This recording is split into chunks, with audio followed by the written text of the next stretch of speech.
And why are you so mad in America? 5 reasons causing this anger. This should be quite interesting. I have watched many of their social media posts and videos, and they are quite questionable. Are these not the remnants of the Revolutionary War champions that threw our tea overboard on their port?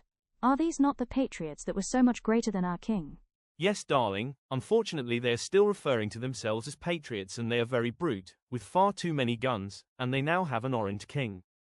Ha, hilarious, an orange king, you mean an actual orange that you pick from within an orchard? Well, not quite a fruit orange from an actual orchard, but he has a very unfortunate tanning job that leaves him heavily bronzed and very untoned. He is quite the McDonald's connoisseur, and he is always promising to make everything great again. Or whatever that means. I woke up this morning and turned on to the latest market reports. America's economy is looking like a third world country, and it's not looking too great. Hey there, can I tell you something to add into your point of view? Yeah, my name is John and I lived in the States for about 2 years and came back to my Aussie roots. Living there is great, but there is a sort of unspoken air that many white American men and women have that is just different from other whites or Europeans that I've personally come across in various countries. I can't quite put a hanker on it, but it's like this. Being white in America is their own protected asset.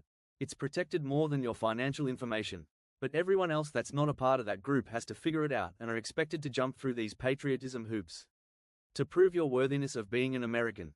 But how can you create challenges for outside groups on a land that is not yours from the start? It's something that I can't jam with, you know? Yeah, mate. By the way, my name is Tyler King. No relation to the royal family, by the way. But yeah, I totally appreciate that insight on this issue. My name is Samantha. And yeah, one of their first issues with their anger is of their cultural identity.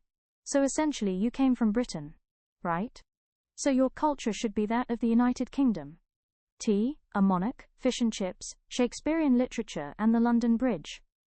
But instead, when they broke from our kingdom, others that imported into their new nation brought in more popular cultural practices, traditions and customs that are not inherent to just being quote-unquote white and American. Number 1. White American culture is not defined.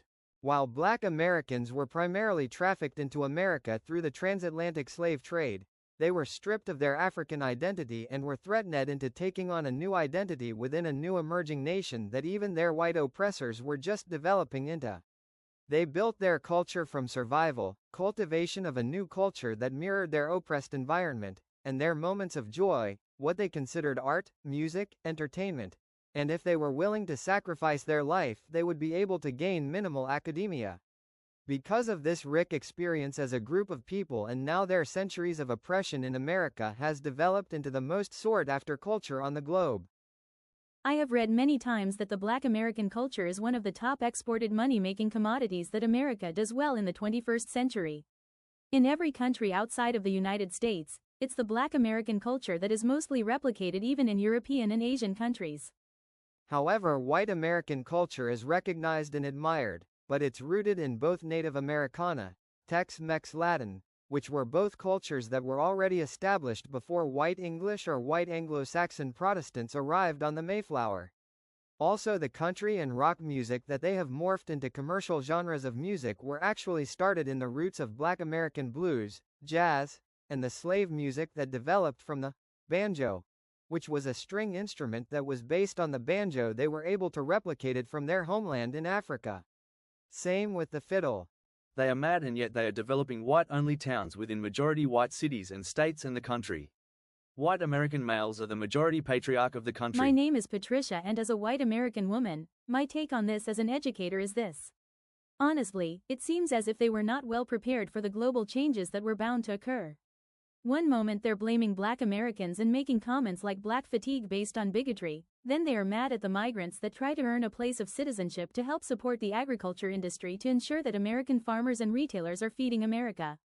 Then they are mad about Asian Americans based on their religious practices, and yet the origins of America was written by their forefathers to be a nation that allows for you to have freedom of worship. They are now so upset and they are now targeting white men and children in gun crimes. Many of my former students that happened to be white males between the grades of 9 to 12 years old were not interested in the totality of white American history unless there are only positive aspects of our country's development. Parents are oftentimes the ones that are the most adverse to teaching the entire story of America.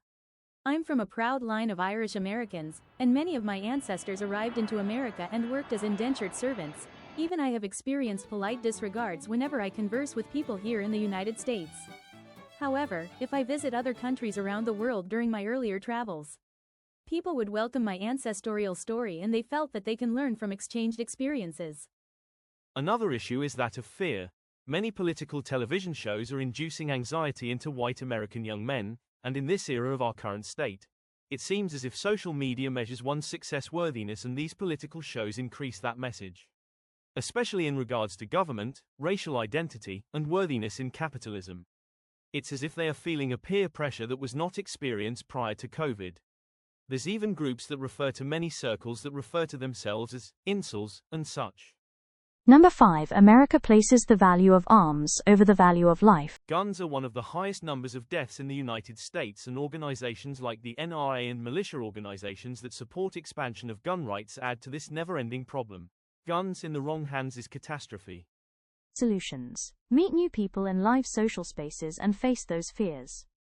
Start your own political podcast or social group on air or in person, but focus on the positive solutions that you can contribute toward local and national issues.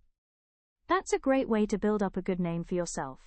Take advantage of live, spontaneous moments and speak to someone that you would not normally have a chance to speak to. Expand your horizon and exchange dialogue, travel and explore the world for positivity. Don't forget to like, share, and subscribe for more Pop of Genius on urban politics. See ya in the comment section.